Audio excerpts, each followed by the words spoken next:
Hello friends, welcome to ஈவாஸ் சென்னை சமையல். இன்றைக்கி சமையலில் பார்த்திங்கன்னா சூப்பரான மீன் வறுவல். இந்த மீன் பார்த்திங்கன்னா வஞ்சரம் மீன் மாதிரி இருக்குது, ஆனால் வஞ்சரம் மீன் கிடையாது. இது அந்த மாதிரி ஸ்டைலில் இருக்குது, ஆனால் வஞ்சரம் இல்லை. அந்த மீனெல்லாம் வாங்கிட்டு நல்லா க்ளீன் பண்ணிவிட்டு மிளகாத்தூள், உப்பு, மஞ்சத்தூள், 2 ஸ்பூன் குழம்பு மிளகாத்தூள், 1 ஸ்பூன் தனி மிளகாத்தூள், உப்பு தேவையான அளவு, மஞ்சத்தூள் ஒரு 1/2 ஸ்பூன் போட்டு தண்ணி ஊற்றுறதுக்கு முன்னாடி எல்லாத்தையும் மிளகாத்தூள், மஞ்சத்தூள், உப்பு மட்டும் போட்டு எல்லாத்தையும் படுற மாதிரி ஃபஸ்ட்டு நல்லா பசைஞ்சிக்கணும். அதுக்கப்புறமா தண்ணி ஒரு 1/4 கிளாஸ் தண்ணி விட்டு சேர்த்துக்கணும். அப்போ தான் அந்த மிளகாத்தூள், மஞ்சத்தூள் எல்லாமே அதில் நல்லாவே இந்த காரம், உப்பெல்லாம் கரெக்டாக போய் சேரும்.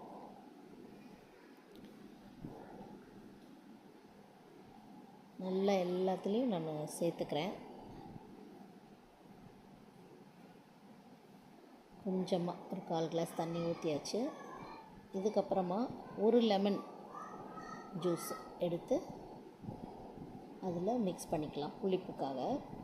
பட் அவ்வளோ புளிப்புலாம் இல்லை, காரமும் கரெக்டாக இருந்தது, உப்பு எல்லாமே ரொம்ப கரெக்டாக இருந்தது. அவ்வளோதான், நல்லா பிசைஞ்சு ஒரு 1/2 hour ஊறினா போதும். அவ்வளோதான்.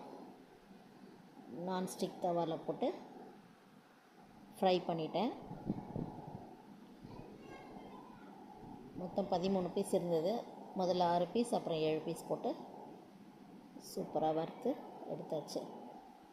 அவ்வளோதான் ஃப்ரெண்ட்ஸ், சூப்பரான சுவையான மீன் வறுவல் ரெடி. வாங்க சாப்பிடலாம்.